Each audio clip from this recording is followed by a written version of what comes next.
আজ আমি তোমাদের কাছে একটা 1.5 পাউন্ডের ম্যাঙ্গো কেকের সম্পূর্ণ ডেকোরেশন সহ রেসিপির ভিডিও শেয়ার করছি। আশা করছি তোমাদের ভালো লাগবে। চলো আর কথা না বাড়িয়ে রেসিপিটা শুরু করা যাক। এখানে দেখো আমি 3টে ডিম নিয়েছি, রুম টেম্পারেচারে রাখা 3টে ডিম অবশ্যই। তারপরে 1 চিমটে লবণ দিয়ে দিলাম। এরপর দেখো ধীরে ধীরে আমি 3 থেকে 4 ধাপে চিনিটা দিয়ে দিচ্ছি। এখানে যে চিনিটা ইউজ করেছি আমি রেগুলার যে চিনি ইউজ করি সেটাকেই ভালোভাবে মিক্সি জারের মধ্যে গুঁড়ো করে নিয়েছি। তারপরে এখানে আমি ফোমটা রেডি করবার জন্য ব্যবহার করছি।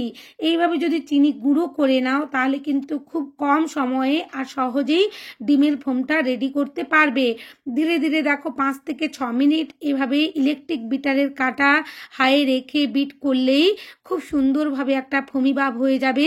আমি কিন্তু তোমাদের কাছে একেবারে ক্লিয়ারলি রেসিপিটা দেখিয়ে দেই। আশা করছি তোমরা যারা নতুন কেক বানাচ্ছ বা কেক বানাতে গিয়ে ভয় পাচ্ছ তারা এই রেসিপিটা দেখলে পারফেক্টভাবে একটা কেক বানাতে পারবে। অন্যান্য ইউটিউবের যত চ্যানেল আছে তার থেকে একেবারে ভিন্নভাবে আমি দেখানোর চেষ্টা করি। তোমরা যারা করো আমার রেসিপি তারা নিশ্চয়ই জানো আমি একেবারে প্রফেশনাল অথেন্টিক রেসিপি তোমাদের কাছে শেয়ার করি। ধীরে ধীরে দেখো এখানে আমি ময়দাটা একটা স্ট্রেনারের সাহায্যে চেলে নিচ্ছি আর স্টেপ বাই স্টেপ দিয়ে দিচ্ছি। একসাথে সমস্ত ময়দা কিন্তু আমি এখানে দিচ্ছি না, আর একই ডিরেকশানে আমি এখানে মিশিয়ে নিচ্ছি ময়দাটা ফোমের সাথে। এভাবেই করবে, এলোমেলো করে কখনোই মেশাতে যাবে না, তাহলে কিন্তু ফোমটা বসে যাওয়ার সম্ভাবনা থাকবে। এখানে আগে থেকে আমি একটা মোল্ড রেডি করে রেখেছিলাম, বাটার পেপার আর তেল দিয়ে খুব সুন্দরভাবে বেক করে নিয়ে এসেছি।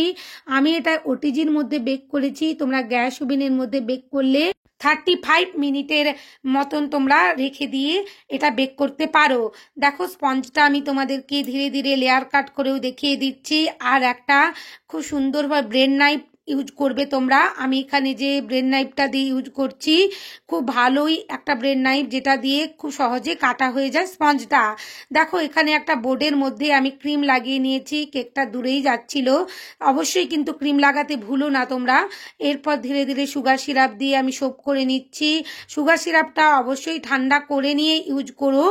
গরম সুগার সিরাপ যখনই তোমরা ইউজ করবে এই ক্রিমটা মেল্ট হতে থাকবে।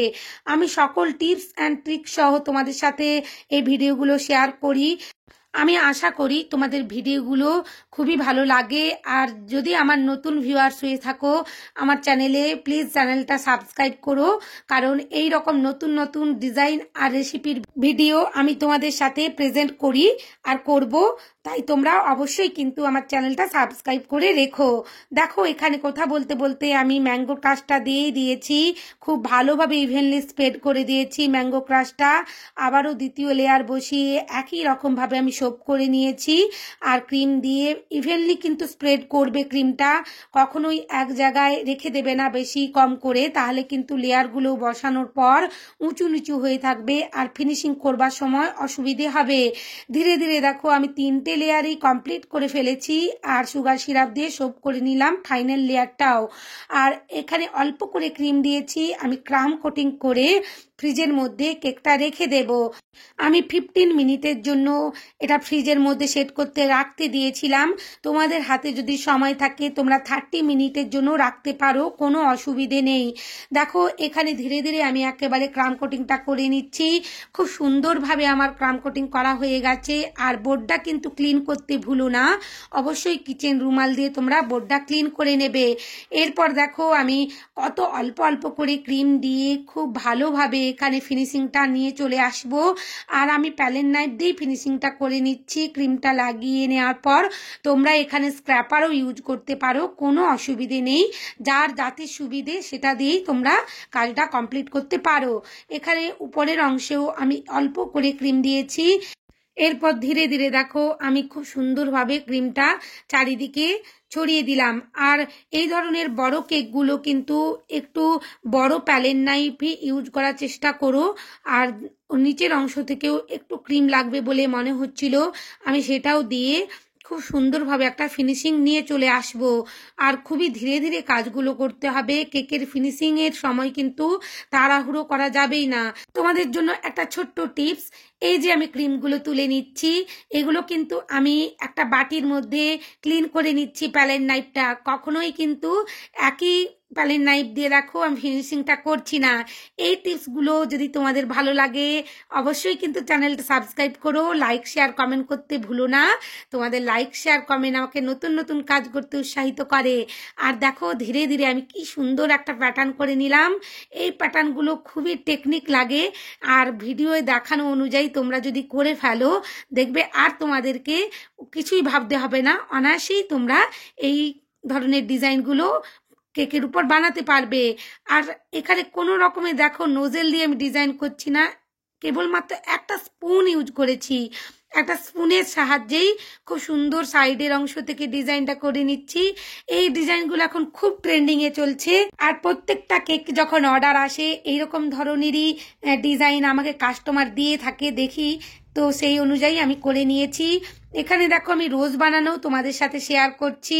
যে 3টে কেক একসাথে করেছিলাম তোমাদের সাথে আমি কমিউনিটিতে শেয়ার করেছিলাম, সেই কেকগুলোরই ভিডিও এখন আসছে ধীরে ধীরে। দেখো গোলাপ ফুলটার টেকনিক দেখে নাও আমি কিভাবে করছি।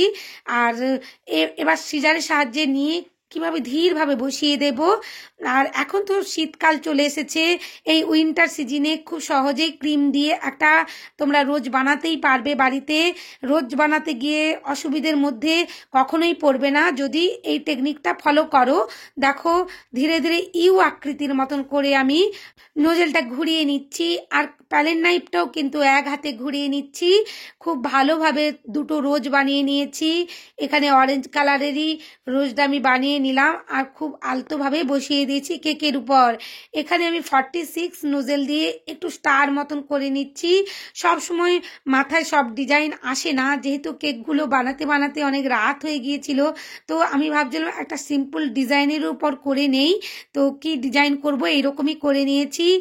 এখানে একটু ইয়েলো কালারের ক্রিম আমি রেডি করেছিলাম, আর সেটা দিয়েই খুব ভালোভাবে দেখো কয়েকটা প্যাটাল বানিয়ে নিচ্ছি। যেমন ফ্লাওয়ারের যে পাপড়িগুলো হয় সেই রকমই এদিক সেদিক যেমন মনে হচ্ছে পাপড়ি কয়েকটা পড়ে আছে সে কেকের উপর, এইরকমই ভাবে 2-3টে করে করে নিলাম। এই ধরনের কেকগুলো এখন খুব ইউনিক, খুব চলছে, আমি দেখছি তো সমস্ত সোশ্যাল মিডিয়ার মধ্যে। তো এই কেকগুলো অবশ্যই কিন্তু বানানো যেতে পারে, তাই আমিও চেষ্টা করে ফেললাম। আর কেকের লুকটা খুবই ভালো লাগছিল। যতই তাড়াহুড়ো করে বানাই আর যতই রাত্রে বানাই কাস্টমারের খুবই পছন্দ হয়েছিল, রিভিউ খুবই ভালো এসেছিল।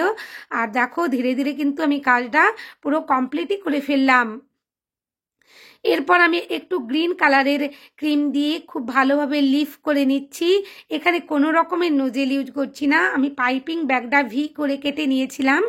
পাইপিং ব্যাগের সামনের অংশটা সেটা দিয়েই খুব ভালো করে একটা লিফ বানিয়ে নিয়েছি।